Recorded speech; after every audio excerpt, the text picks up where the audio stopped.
Hi guys, welcome back to my channel. For those of you who are new here, my name is Donna. Very glad to have you here. Thanks so much for joining us today. Today I have for you my Palette Roulette series, the next installment in that. I think it's video 7. I'm not sure. I'm gonna lose count. Anyways, we're gonna be just doing this and doing this and doing this more. So today I have the next installment in my Palette Roulette series. For those of you who don't know anything about the Palette Roulette series, it is a series that was inspired by Danibo. Danny. It was, her channel name is Danibo. Her name is Danny. It was inspired by her Palette a Week series, which was inspired by a subreddit that she read in regards to consumerism and using what you have. The difference between her series and my series is not a lot. She used a spin the wheel app. I also use a spin the wheel app. Hers was a different app than mine, but it's the same gist. Hers was built on the premise that she was going to use a palette a week and decide whether she liked that palette or not by the end of that week, and decide whether she was decluttering that palette or not by the end of the week. Mine is not a declutter series. I just have so many palettes that I was purchasing and then using maybe once or twice or maybe even 3 times and then forgetting all about it and moving on to the next big thing in my collection. So it's more about using what I have, getting reacquainted with what I have, figuring out whether I like things again or not, and how to work with things. I do have some ideas of a palette declutter series in the future based on what I am finding in this series, but it's just really about using what I have. So the palette that was chosen last week for me to dive into was this one. It is the Subculture palette. I'm sure that you all are familiar with Subculture. If you are not, this is a palette that was hugely controversial when it first came out.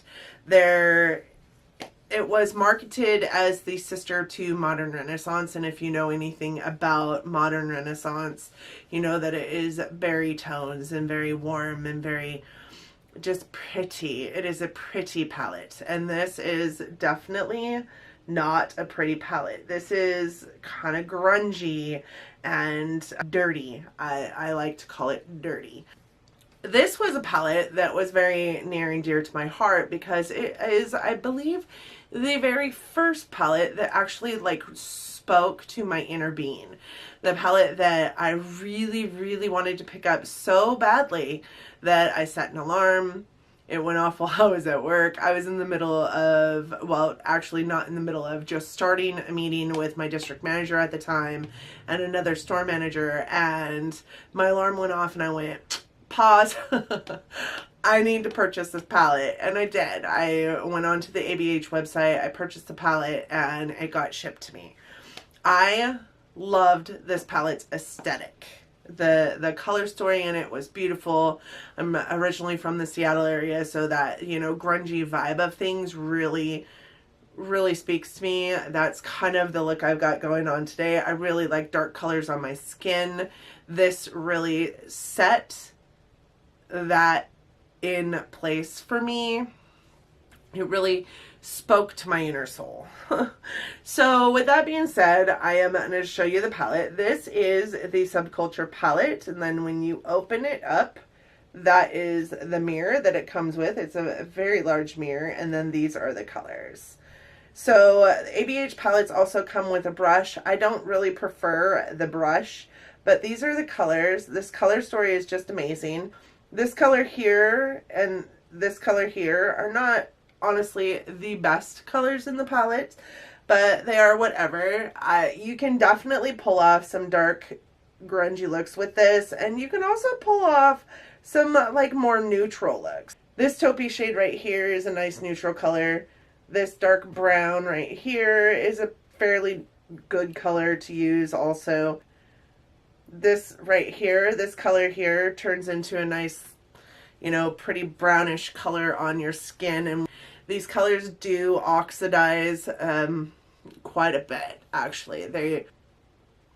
have a problem with not being the same color in the pan as they are on your skin. That was the first problem with this palette. The second problem with this palette is that it is a pressed pigment palette.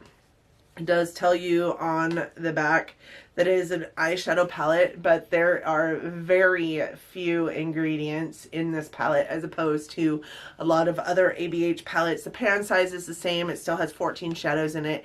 It was still the same price point, but there are very few ingredients in this pan, or in this palette.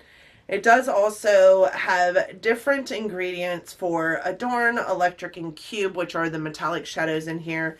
They are the only 3 metallic shadows in here, shimmer shadows, or whatever you want to call them. The rest of it is mattes.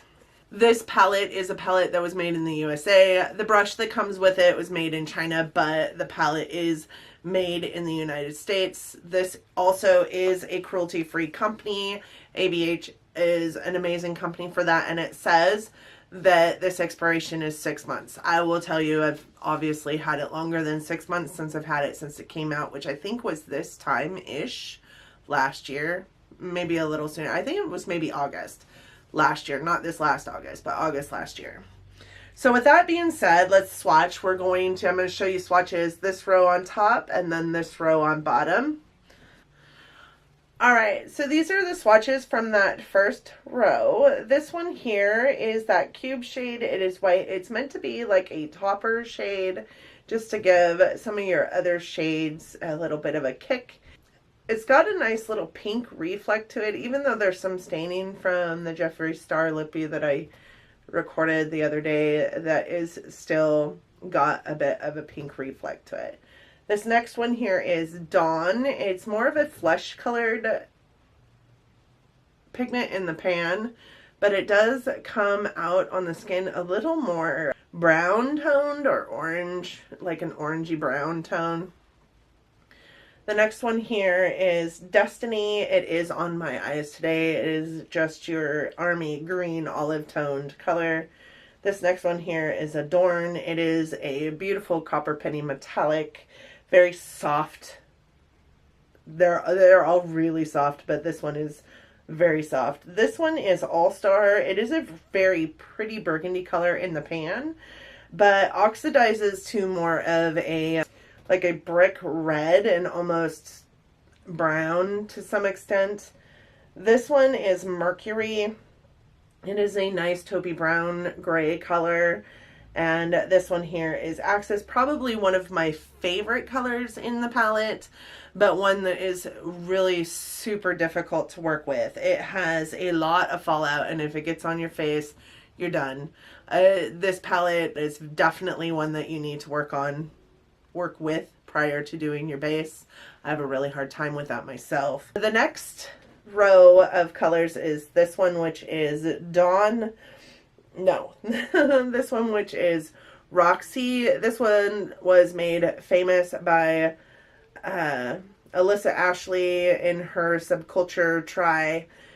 When she did her video a year ago, she was able to pan this color in like 2.0 seconds. It is a really pretty, just peach tone color. It's probably one of my favorite peachy tones.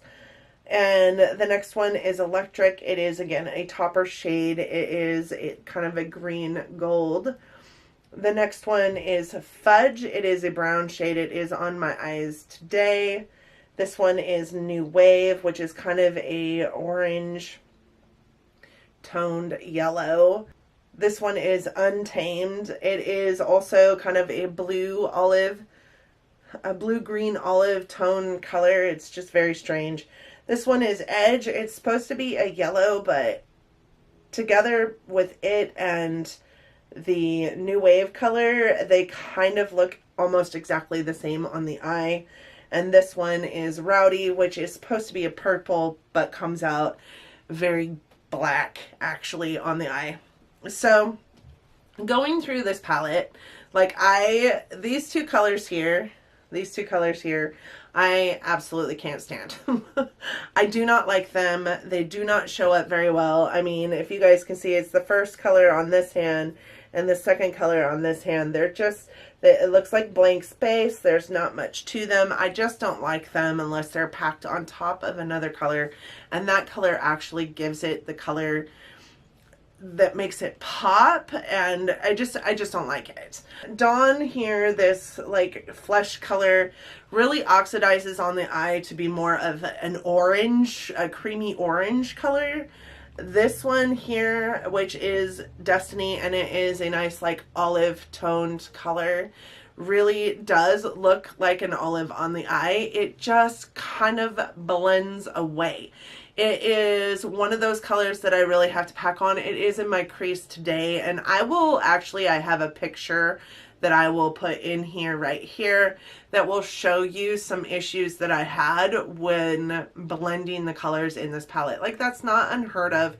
We all know that subculture is really hard to work with.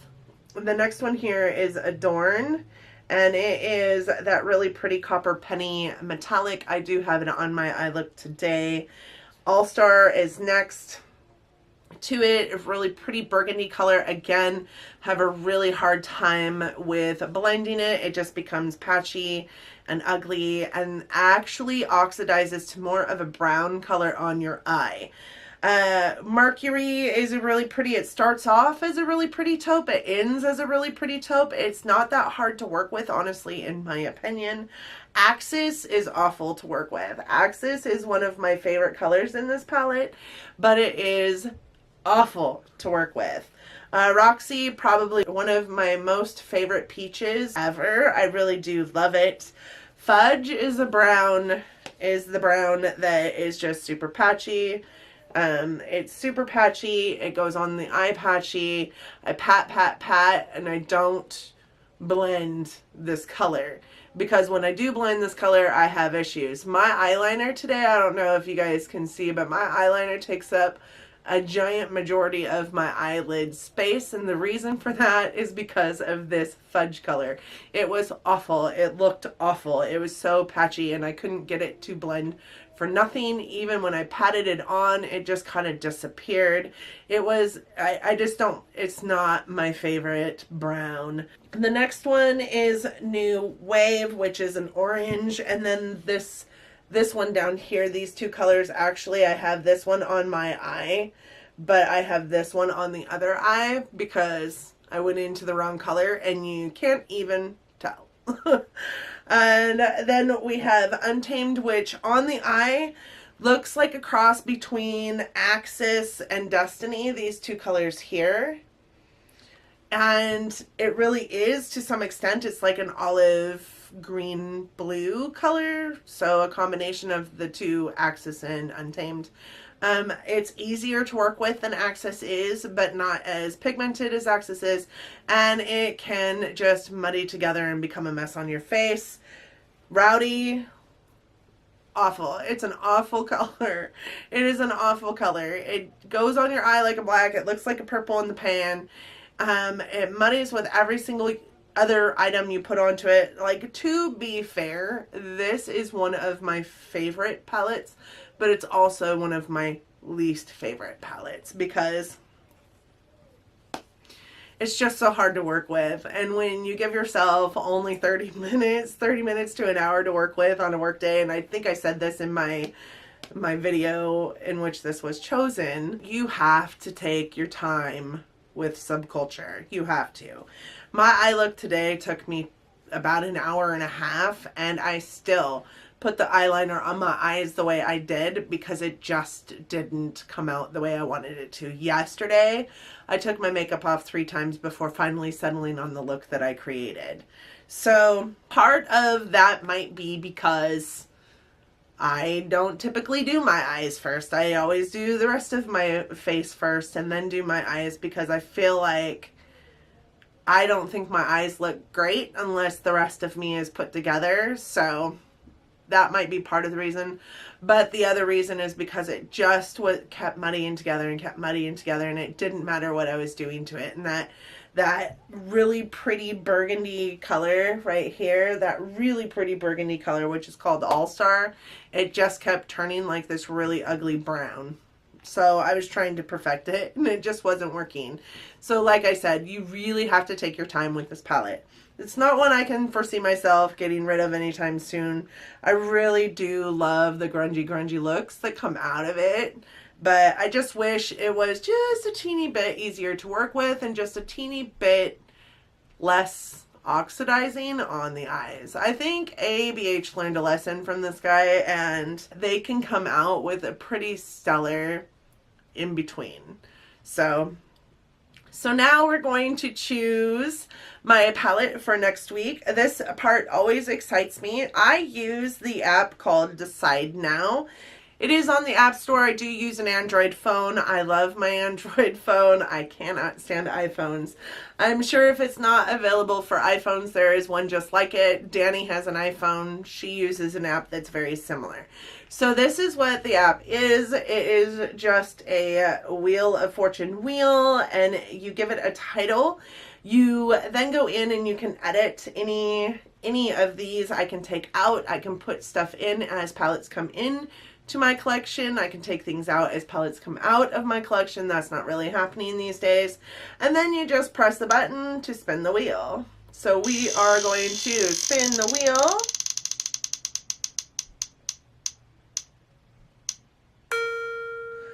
And it has me using the Huda Beauty Rose Gold Remastered palette this week. Let me go get that palette really quick. Alright guys, this is the palette that was chosen for me for this week. This is what the palette looks like. I am really super excited to use this palette. I love Huda Beauty, to be honest, and I don't have the original Rose Gold palette. I remember, I think it was last Christmas, this time last year, I was really wanting to purchase the Rose Gold, the initial Rose Gold palette. In addition to the Desert Dust palette, it might have been last Christmas time. I think it was roughly this time last year. I was wanting to purchase both the Rose Gold and the Desert Dusk. And I had it in my cart for days and days and days and days, and then went in and finally decided I'm pulling the trigger on this. I really want those two palettes. And I went into my cart and my little heart broke because it said that the Rose Gold palette was no longer available. And I was like, what? Man, oh no, I missed it. I missed it. And I like wept inside my soul for a day. Like, there are bigger problems on the planet. I know that. But I wanted it so bad, and it was in my cart and it was in my grasp, and I lost it. And I wept inside my soul for a minute, and then she came out with the Rose Gold Remastered. This is also a pretty controversial palette on the YouTubes. I apparently like controversial palettes. I'm okay with that. But I love this palette, so I cannot wait to use this palette and show you guys some of the looks next week. So that's it for this palette roulette. I hope that you guys enjoyed this video, and if you did, that you are giving me a big thumbs up. It really does help my channel. And I hope that you liked me or liked my content enough that you're considering subscribing to my channel. I do post videos 3 times a week at least, Monday, Wednesday, and Friday, or Sunday, depending on how my work week goes. I really would love to have you in the comments section. I'm absolutely still a person that takes pause and has a conversation with the people in my comment section. So I'd be interested to hear what you guys have to say about your struggles with the Subculture palette, what you're excited for the Huda Beauty Rose Gold Remastered palette next week, what looks you'd like to see. I also would love to know if you're also doing this with me and what palette you're working on this week, what palette you worked with last week. I would like to invite you to come to my Instagram channel. I'm also on Instagram as My New Obsession 2017. I do post pictures up there quite frequently. I kind of got into this place lately where I'm like, should I do this? Should I not do this? Like, what am I doing with my life? And then my man went and bought a whole new setup for me. But I love doing this. I'm in the spot right now and I don't know why. I really, really love you guys and I really, really love doing this, and I'm really having a great time with this series. So I hope that you guys are as well, and I hope that you guys are having an amazing day, and I hope that you'll consider subscribing to my channel and giving me a big like, and I love you guys so much, and I'll see you next time. Bye.